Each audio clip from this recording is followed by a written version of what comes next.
그는 종합격투기 대회에 출전하고 복싱과 주짓수도 즐기는 격투기 선수였다고 합니다. 주원 씨가 그를 처음 만난 건 2013년 재수생 때였습니다. 동네에 복싱장이 있었어요.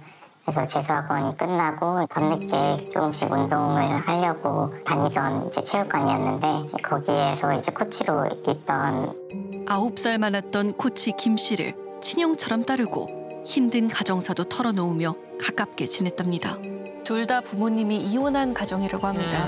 2017년 9월 군에서 제대한 후 복학을 앞둔 주원 씨에게 김 씨는 동업을 제안했다는데요. 지금의 스토어 거의 초창기였거든요. 그래서 그거를 이용해서 휴지나 밀대, 대걸레 이런 잡화 같은 것도 팔고 이거는 초기 자본도 거의 필요 없는 사업이고 자기가 다 준비를 해놨으니까 너가 나와서 그냥 시작을 하면 된다. 온라인 도매 사이트에 올라온 생활 잡화를 구매 대행하는 일이었는데 6개월 만에 사업을 접었답니다. 수익은 거의 없고 주문도 한 몇 건 안 들어와서 한 10건 이 정도 들어왔어요. 6개월 동안? 네. 그러다가 이제 점점 안 되니까 그때 블록체인 프로젝트들도 많이 생겨나고 코인이 좀 열풍이었어가지고 김 씨는 블록체인 투자 회사에서 함께 일하자며 주원 씨를 붙잡았답니다. 왜 계속 같이 일하고 싶었을까요? 그러게요. 아직 대학생인데. 너가 일 많이 안 해도 괜찮으니까 자기가 그냥 다 책임질 테니까 같이 그냥 회사에 들어와서 그냥 내 옆에만 있어라. 그 당시에는 사회생활을 배운다 생각하고 제안을 받아들였다고 합니다. 그런데 주원 씨의 월급이 김 씨에게 지급됐다고 합니다. 네? 왜요? 우유 사업을 둘이 했었는데 그때부터 그러니까 자기가 그 컨트롤을 한다고 동생은 자기가 알아서 일 시키고 자기가 알아서 주면 된다는 식으로 이야기했던 것 같아요. 일을 하신 거에 대한 본인이 받은 수익은? 하나도 없었죠. 이거는 추후에 사업에 투자금으로 쓰자 이렇게 얘기를 해서 아이고. 그렇게 함께 일하던 어느 날 주원 씨는 충격적인 일을 겪었다고 합니다. 저한테 나 지금 너무 피곤하니까 한 15분 정도만 있다가 깨워라. 계속 깨우는데도 못 일어나고 너무 깊이 자는 거예요. 그 이사님한테 전화가 왔었나 봐요. 화를 내거나 또 잤지 이런 게 아니고 근무 시간에는 열심히 합시다 이런 정도. 갑자기 혼자서 막 또 뭔가 스파크가 튄 것처럼 눈빛이 탁 돌변하더니 이제 제 뺨을 세게 때리니까 제 격투기 선수다 보니까 이제 의자에 앉아 있었는데 의자랑 같이 이렇게 엎어졌어요. 아이고. 그때부터는 이제 막 발로 배를 차고 주먹으로 때리고 그냥 정신없이 맞았어요. 네가 나를 쫓아온 진짜 이유를 말해라. 진실을 말할 때까지 나는 너를 때릴 거다 이러면서 칼 등 부분으로 이제 머리를 막 정수를 내리치니까 피가 그때부터 뚝뚝뚝 떨어지는 거예요. 아니 격투기 선수가 이런 폭력을 말이 안 됩니다. 일반인 폭행보다 충격이 훨씬 컸을 겁니다. 그렇죠. 그렇겠죠. 너 사실 나를 따라온 게 뭐 사업적으로 뭔가를 빼먹거나 연애 상담 같은 거를 이제 연애 자기가 상담이요? 픽업 아티스트니까 픽업 픽업이라고 아티스트요? 불렀거든요. 그래서 픽업 빼먹으려고 그런 거 아니냐. 거의 그냥 일주일간 그렇게 감금되면서 맞았고 일주일 동안요? 거의 일주일 정도 됐을 거예요. 그날 이후 매일같이 무자비한 폭력에 시달렸다고 합니다. 격투기 시합을 하듯 사정없이 주먹을 날렸다는 김 씨. 손바닥으로 이제 광대 부분을 팍 세게 치는 거예요. 으드득 이렇게 소리가 나더라고요. 아이고. 뭔가 잘못됐다는 느낌이 나긴 했는데 안와 골절에 광대뼈가 부러지는 심각한 부상을 입었다는데요. 당시 의사에겐 계단에서 넘어져 다쳤다고 거짓말을 한 주원 씨. 김 씨가 시켰답니다. 수술을 받고 일주일 만에 퇴원했는데 김 씨가 집 앞으로 찾아와 또다시 목숨을 위협했다고 합니다. 아니 사과를 한 게 아니고요? 칼 세 자루가 이제 신문지 있는 걸 보여주고 그래서 외진대로 가가지고 거기서 이제 너 이런 데서 찔러 죽이면은 누가 알겠냐. 너 앞으로 너 내 말에 반박하거나 하지 말아라 이러는 거예요. 이 사람한테 나는 더 이상 벗어나지 못하는 상황이구나 이런 생각도 들고 4년여간 죽음의 공포에 시달렸던 주원 씨. 그의 손에서 벗어날 방법이 없었답니다. 걷지 못할 정도로 맞는 날도 많았답니다. 지금도 후유증에 시달리고 있다는데요. 계단을 오를 때나 통증이 심한데 그래도 이렇게 일반 평지를 걷거나 할 때는 그렇게까지 통증이 심하진 않아서. 이 오른쪽 다리를 좀 저네요. 철제로 된 행거로 수십 대를 때렸다고 합니다. 아유. 항상 김 씨의 집에서 단 둘이 있을 때 가해졌던 폭행. 그런데 딱 한 번 사람들 앞에서 분노를 폭발한 적이 있다고 합니다. 가해자 친구는 아이가 때리지 마 이러면서 이제 말리고 나중에는 맥주병으로 제 머리에 내리치니까 피가 뚝뚝뚝 떨어지는 거예요. 주변의 신고로 경찰이 출동했지만 보복이 두려워 돌려보낼 수밖에 없었답니다. 당시 상황을 김 씨에게 직접 들은 지인이 있었는데요. 그래서 막 때렸다 뭐 이런 말 들었는데 근데 그것도 저는 그냥 이제 때린 게 막 진짜 폭행이 아니고 장난식으로 그냥 그렇게 끝나보다라고 얘기는 저는 그렇게 들은 거예요. 맥주병으로 내리친 게 장난입니까? 이렇게 큰 사건일 줄 알았으면 좀 심각했을 텐데 그냥 술 먹고 저기 그 위험 안마를 하다가 그냥 때렸는데 잘못됐나 보다 그냥 그런 알고 있었는데. 이후 폭행에 대한 증언이 필요해 현장에 있던 김 씨의 친구에게 도움을 요청했다는 주원 씨. 경대 입구에서 내가 맥주 때문에 계속 경찰도 지나고 그때 그러고 싶지 않은데 나가 모른다 그럴 거야. 친구인 들어가고 있으면 들어간다 그러고 싶지 않거든. 아유. 그런데 가족에겐 차마 말할 수 없었답니다.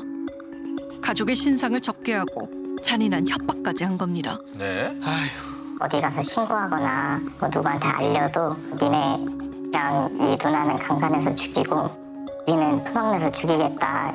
보통 사람은 아니니까 뭐 가족들을 찾아가서 죽이진 않을까. 아휴. 김 씨의 만행은 폭력뿐만이 아니었답니다.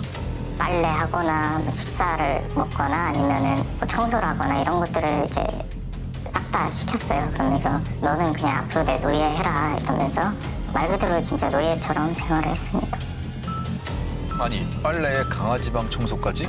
진짜 머슴부리듯 했네요. 강아지 발 안 닦아주고 걸레 빨지 않고 이게 뭡니까? 작은 실수라도 하면 맞았다고 합니다. 저게 뭐가 실수입니까? 말도 안 되는 이유로 반성문을 쓰게 하고 죄수복까지 입혀 괴롭혔다고 합니다. 네? 어이가 없네요. 이게 뭡니까? 밤마다 이제 반성문을 외우게 하고 그다음에 틀리면은 이제 폭행을 왜 가했었는데 외워요? 이제 반성문 외우기 전에 이런 죄수복을 입고 와가지고 가해자 김 씨의 이런 행동을 전문가는 어떻게 볼까? 죄수복은 정말 심한 것 같아요. 내가 죄수복을 입으면 지금 이 모든 문제는 이 폭력의 모든 문제는 너 때문이야 라고 이야기를 하는 것이죠. 그러니까 참나. 피해자는 굉장한 자책감을 갖게 됩니다. 감시하는 것을 넘어서서 자기 스스로 비판하고 자기 검열을 하게 만드는 것은 상당히 심각한 가스라이팅이다. 친형처럼 믿고 따랐는데 최악의 폭군으로 변해버린 김 씨. 주원 씨는 모든 걸 뺏겼답니다. 앞으로 네 사유재산 없고 네 수중에 들어오는 돈은 싹 다 나한테 가져와라. 그리고 가져올 때도 절대 송금은 하지 말고 이제 현금으로 뽑아가지고 나중에 너 통장에 들어온 돈이랑 네 가져온 돈이랑 안 맞으면은 그때는 진짜 뒤지는 거 알지? 상습 폭행에 상습 공갈까지 한 겁니다. 예. 너 내가 비록 택시한 비용 다 갚아라 너. 그 정도 트레이닝이면은 월 3천 가지고도 안 되는데 뭐? 갚아내. 연애 상담을 해준 대가로 월 3천만 원씩 총 10억을 갚으라고도 했답니다. 제정신입니까? 뭔 소리예요? 김 씨의 계속되는 금전 요구에 닥치는 대로 아르바이트를 했다는 주원 씨. 아유. 하루 15시간씩 일하는 날도 많았답니다. 아하. 그런데 현금을 갖다 줄 때 봉투에 암호를 적게 했다는데요.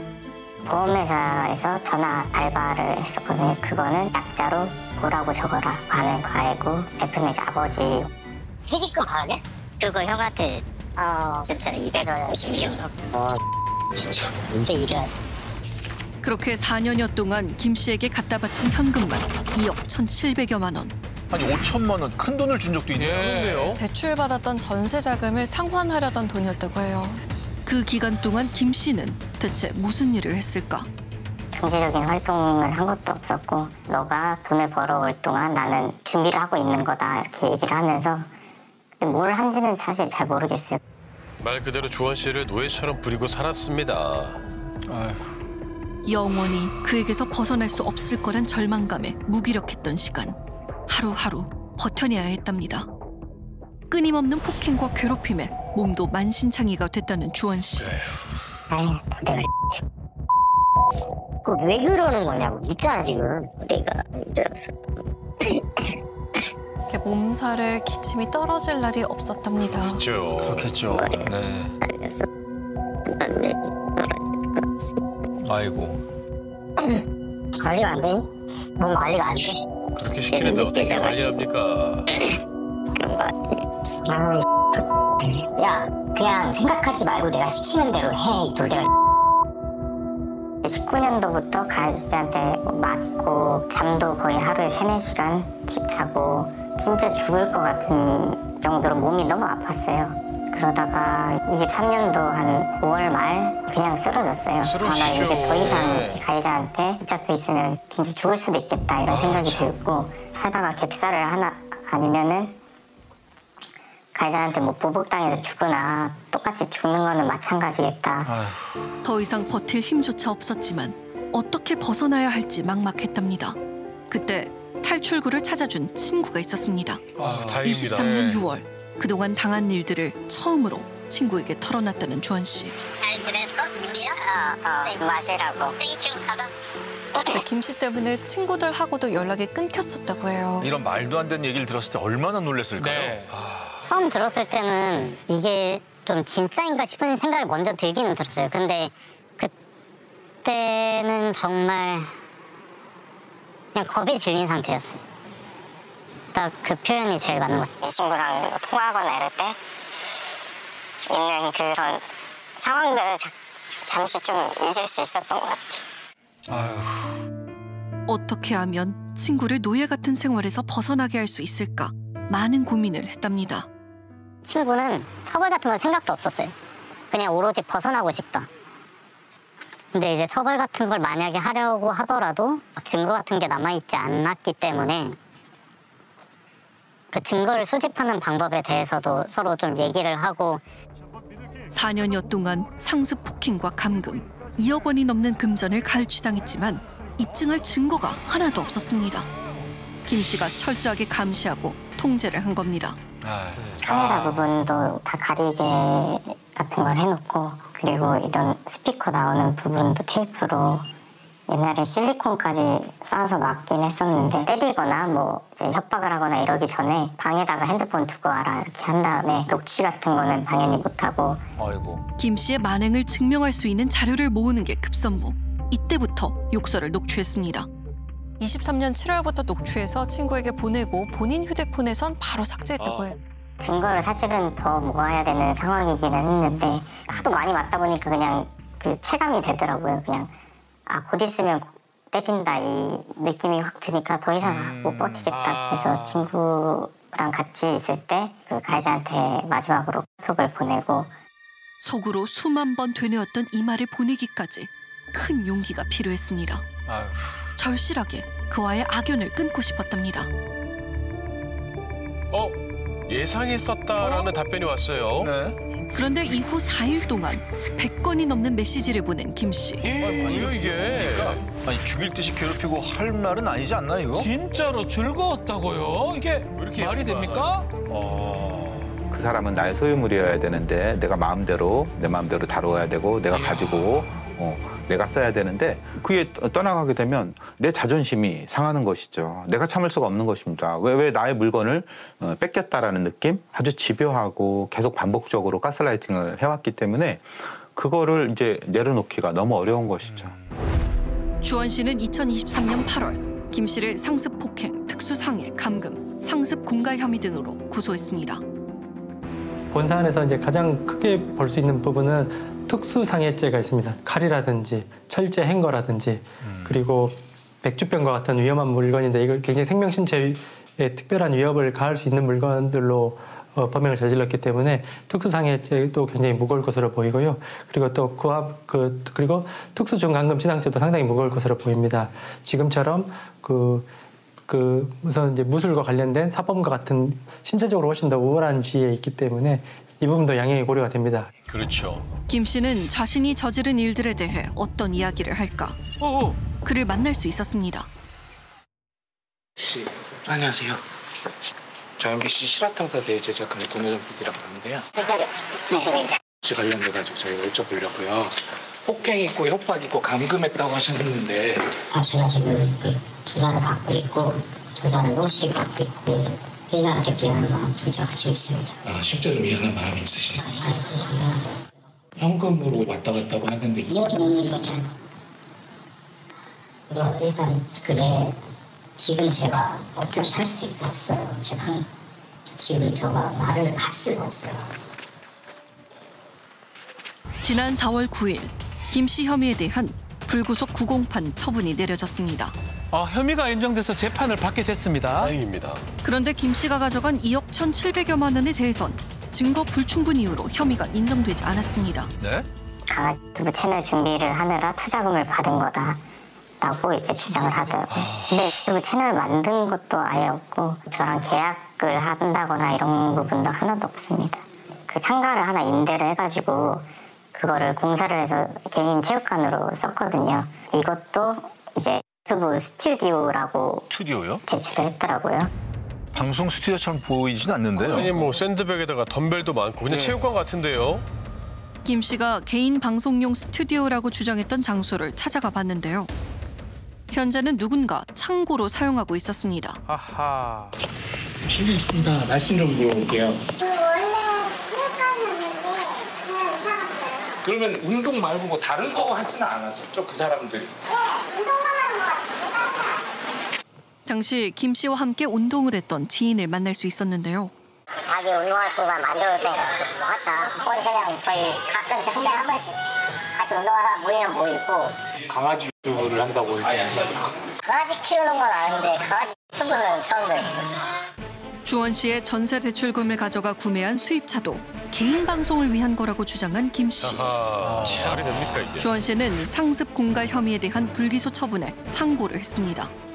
후보 개설을 실제로 했고 그 준비 과정을 했다는 그 부분이 정말로 그 피해자의 주장과 같이 사실과 다른 부분이 밝혀진다면 상습 공갈에 대한 부분에 있어서 또 다른 그 시각으로 바라볼 가능성도 충분하다고 보입니다. 만약 이제 상습 공갈과 관련된 부분이 불기소 처분이 그대로 유지가 된다고 하면 그 민사상 그 부당이득 판단 청구라는 게 있습니다. 가해자가 이 돈을 받아야 될 정당한 법률상 원인 없이 이 돈을 받아간 게 맞다면 그에 대한 부당이득 판단 청구도 가능할 것으로 보입니다. 악몽의 굴레에서 벗어나 숨 쉴 수 있는 일상으로 돌아온 지 2년여의 시간이 흘렀습니다. 상처 입은 기억은 지우고 단단한 마음을 키워온 주원 씨. 선생님 때문에 여기까지 그래도. 뭘 내 덕분이야. 범죄 피해자의 심리 상담과 회복을 돕는 곳에서 1년 반 동안 상담 치료를 받고 있다고 해요. 왔을 때 이렇게까지 심한 경우가 참 드물었는데 너무 장기간 동안 너무 말도 안 되는 그런 일을 겪고 와서 죄책감 그리고 불안, 두려움, 공포 그게 너무 컸어요. 그래서 울었어. 막 울고 지금하고는 완전히 다른 사람이었어요. 사건 충격 척도예요. 굉장히 위험한 수준이라는 것이고 그중에서도 이제 과각성, 그러니까 각성이 너무 심하다. 그러니까 굉장히 누군가 나를 해칠 것 같다. 정신과 치료도 받아야 되는 그런 수준이었어요. 젊은 청년의 삶을 무참히 짓밟은 김 씨. 주원 씨에게 할 말은 없을까? 제가 할 수 있는 노력을 지금 만족스럽지 않은지 잘 모르겠는데 제가 지금 다 하고 있어요. 네, 그리고 거기에 따른 제가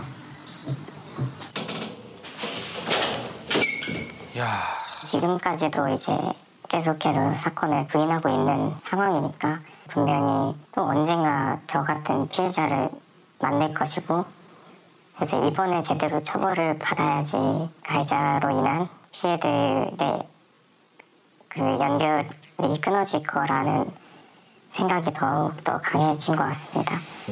올해 나이 30. 아직 대학 졸업을 못했습니다. 김 씨 소나기에서 노예처럼 살며 20대의 귀중한 시간을 잃어버린 주원 씨. 왜 빨리 벗어나지 못했을까?